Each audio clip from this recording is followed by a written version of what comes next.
Bonjour tout le monde, ici Annie de la chaîne Une lectrice compulsive. Aujourd'hui, je vous retrouve pour vous présenter des auteurs qui m'ont redonné le goût à la lecture.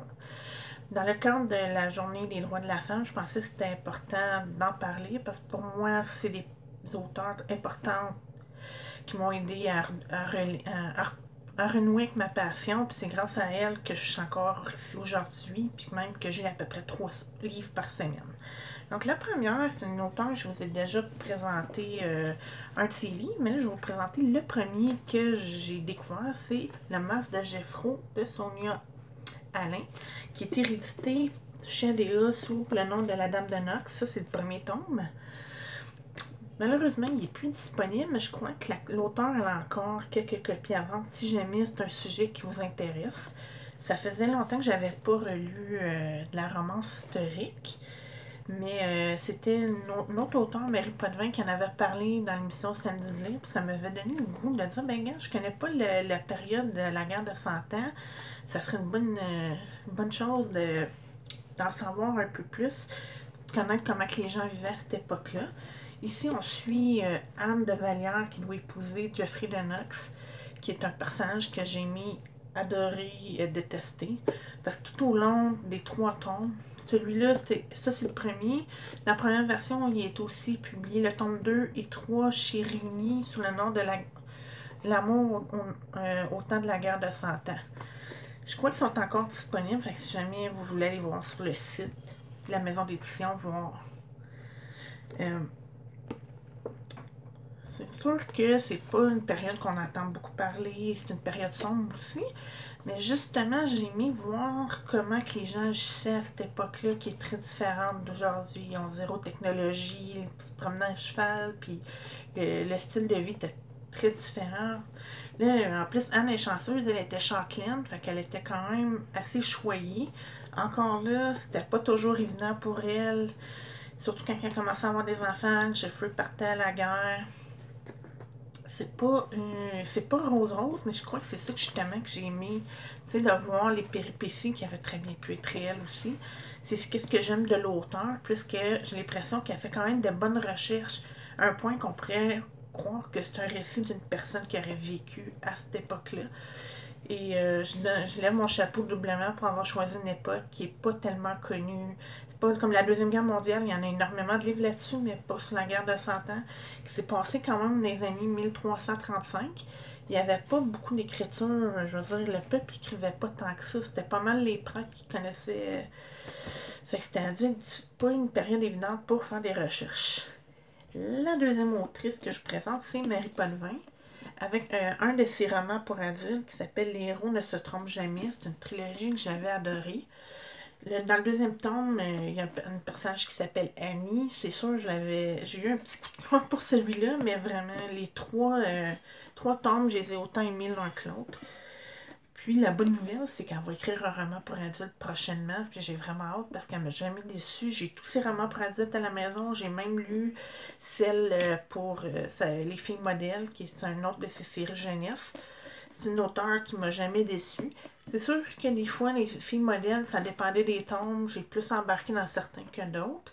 Parce que c'est vraiment plus pour les adolescentes. Fait que des fois, si je me reconnaissais pas dedans, ou c'était quelque chose que j'avais vécu, mais que je me reconnaissais plus du tout, j'étais un petit peu moins embarquée. Mais pour qu'est-ce qui est de cette série-là, je vais vous lire un petit résumé. Un seul regard suffit pour les aimer forts, beaux et intègres. Les frères Grondin semblent être des gaillards inatteignables et inébranlables. Max l'aîné est un protecteur né à qui son entourage accorde une confiance aveugle. Philippe, de son côté, mène une main de maître l'entreprise familiale et se réfugie dans son rôle de père depuis la mort de son épouse. Deux hommes de cœur, des héros à leur façon, qu'advient-il lorsque le coup de foudre les frappe l'un après l'autre, bouleversant leur vie bien réglée? Se laisseront-ils dérouter aussi facilement? Ainsi mis au défi, les frères se retrouveront confrontés aux émotions profondément humaines et déstabilisantes que provoque l'amour. Et en plus, dans ce temps-là, je venais de. Tu sais, j'étais un petit peu comme en déception amoureuse. Fait que j'étais pas. Je recherchais pas nécessairement de la romance, mais c'est vraiment un livre qui m'a fait du bien à l'époque. Et je vais vous dire que ce petit lexique avec tous les personnages m'a grandement aidé. Quand ça fait à peu près 10 ans que tu n'as pas lu, puis là tu commences avec un livre qui a une vingtaine de personnages, c'est pas toujours évident de savoir qui est quoi. Fait que ça a été très apprécié. Puis en fait, je me souviens même pas qu'il y a un des personnages que j'ai pas aimé. Là. Vraiment, je trouve que ils ont tous eu leur utilité à un moment donné dans la trilogie. Et même que je n'aurais pris d'autres tomes, en fait. Ça aurait été le fun que chaque personnage en ait un. Mais je pense qu'elle serait rendue au 20e livre, ça l'aurait continué. Une autre auteure que vous avez sûrement déjà vue souvent parce que c'est une autrice prolifique, c'est Catherine Bourgault. Et je l'ai découverte grâce à sa trilogie Sortie de fille. Et là, son dernier danger, ben, les trois filles se retrouvent dedans avec un autre personnage. Puis qu'est-ce que j'aime de cet auteur-là, c'est même dans sa dans ses séries jeunesse, c'est qu'elle va prendre un personnage, même s'il est secondaire, elle va l'exploiter. Fait que c'est quand même des personnages récits, mais ça vient pas redondant parce que là, il y a d'autres aventures avec d'autres personnages. Puis c'est toujours un plaisir de retrouver. Ben moi, en tout cas, c'est sûr que Maïs, Sophie et Claudia, c'est toujours un plaisir de les retrouver, que ce soit dans Danger, SOS ou Sortie de fille. Parce que c'était vraiment un coup de cœur. J'ai bien aimé son humour. C'est sûr que il y a certains romans de Catherine que j'ai décroché, mais c'était pas lié à celle-là. Puis c'est grâce vraiment. Je suis très contente de l'avoir découverte parce que c'est très rare que ça ne sorte pas un livre adulte qui se retrouvera pas dans ma bibliothèque puis qui sont encore là même après 10 ans. Là. Dans celui-là, je dirais, c'est probablement Maï qui m'a plus. Que je me suis plus reconnue puis que j'ai plus aimé en fait. Puis si jamais vous avez lu la trilogie, ben, écrivez-moi en commentaire, savoir laquelle des trois vous avez préféré, ou est-ce que vous avez continué à lire genre les suites avec les aventures des trois filles. Si l'autre, c'est un classique, je vous avais déjà parlé de India Desjardins. Je vous présente la première version. Ça, je l'ai découvert grâce. J'attendais en ligne pour faire signer le premier Aurélie Laflamme. J'avais quand même 24 ans dans le temps, donc ça remonte à très loin. Mais là, je voyais des madames avec ce livre-là dans les mains. Je me suis dit, bon, ben, elle a écrit un roman pour adultes qui s'appelle Les Aventures de India Jones, qui est maintenant devenu une nouvelle version. Un homme, s'il vous plaît. Puis, personnellement, j'avoue, j'avais à peu près le même âge que le personnage quand je l'ai lu la première fois. Et non, je ne l'ai pas relu pour pouvoir comparer.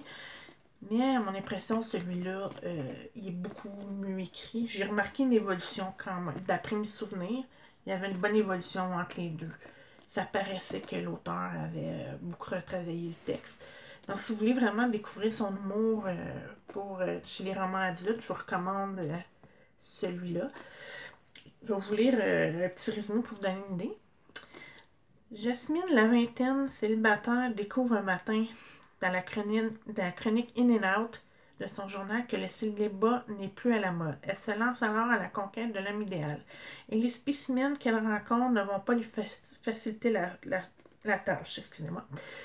Et tous les autres qui font partie de son palmarès dans cette course effrénée pour trouver l'âme sœur, sans perdre de vue que trouver l'âme sœur n'est pas si important quand on est une jeune femme épanouie et indépendante. Bon, c'est sûr, ça sonne un peu comme Sex and the City, si vous connaissez Carrie Bradshaw. Mais j'ai bien aimé aussi le côté québécois. Puis je dirais que c'est un peu plus réaliste aussi. Elle n'a pas un gros walk-in, puis elle ne s'achète pas des chaussures à 500$.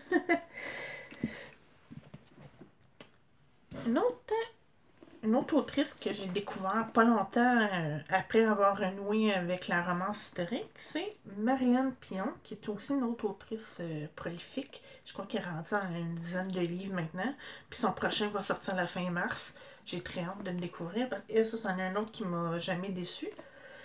Je l'ai découvert grâce aux Les infirmières de Notre-Dame.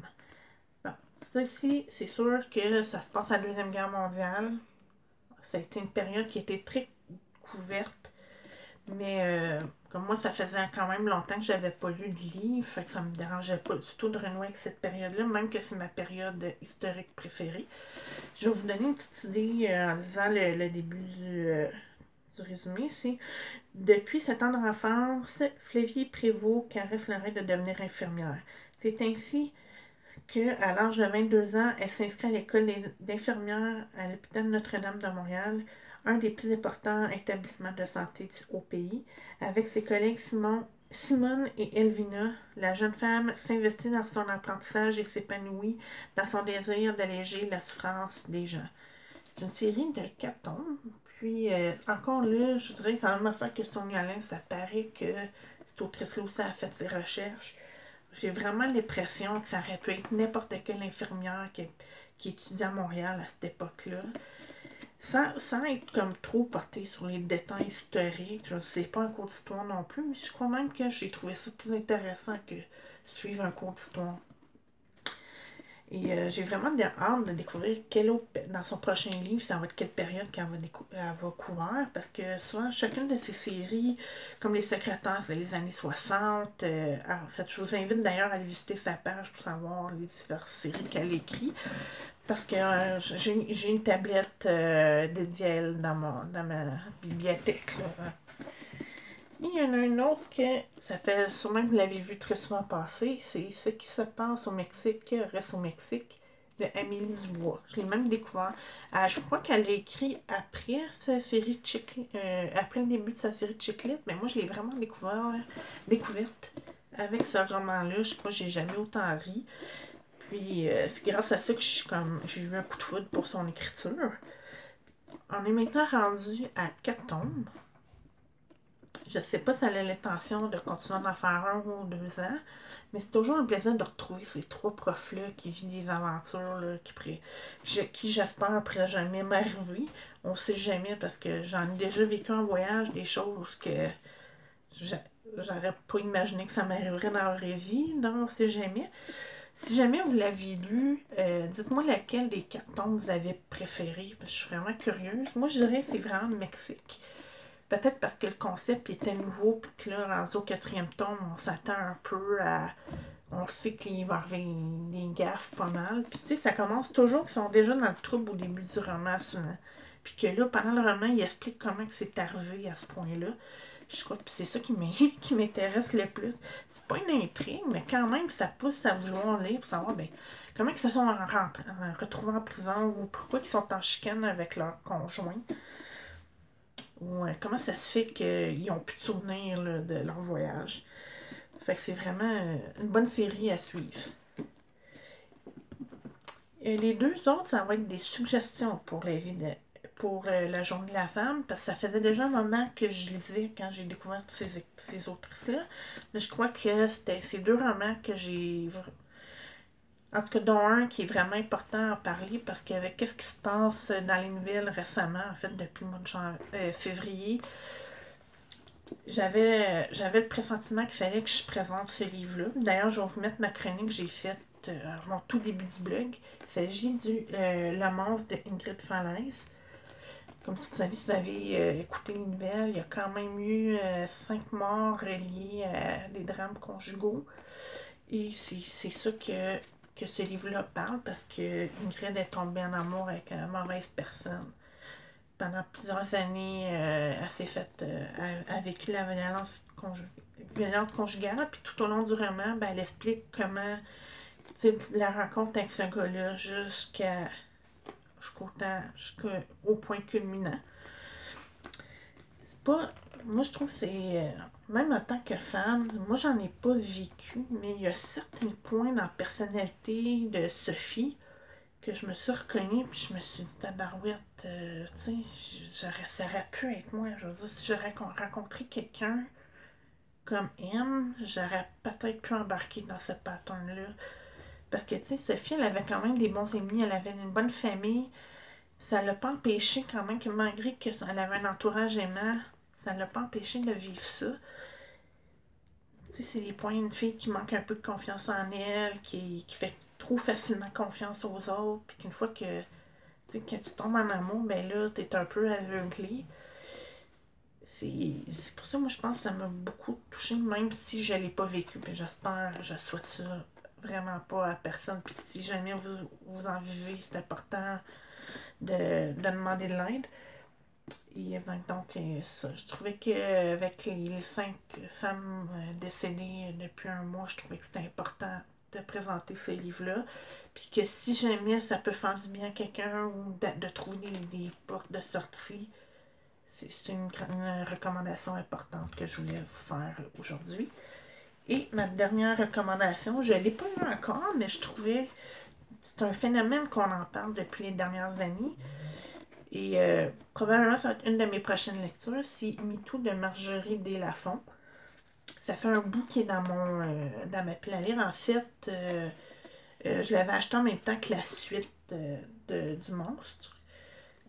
Parce que dans le premier, elle raconte comment elle a rencontré le gars, puis dans la suite, là, c'est une fois comment qu'elle s'en est sortie les étapes, pour revivre à une vie normale, en fait. Puis MeToo, mais c'est ça, justement, comme je mentionnais, c'est un phénomène qu'on parle énormément depuis quelques années. Et je trouvais aussi pour la journée des droits de la femme, ça va être une lecture importante à faire. Donc, je la mets dans ma pile à lire pour cette semaine. Donc, c'est tout pour moi aujourd'hui. Si vous avez aimé, n'hésitez pas à appuyer sur le petit pouce et vous abonner à ma chaîne. Et si vous avez des auteurs qui vous ont inspiré à renouer avec la lecture ou que vous aimeriez suggérer pour la journée de la femme, n'hésitez pas à les écrire en commentaire et à me suivre sur mes réseaux sociaux. C'est un plaisir de vous retrouver la prochaine.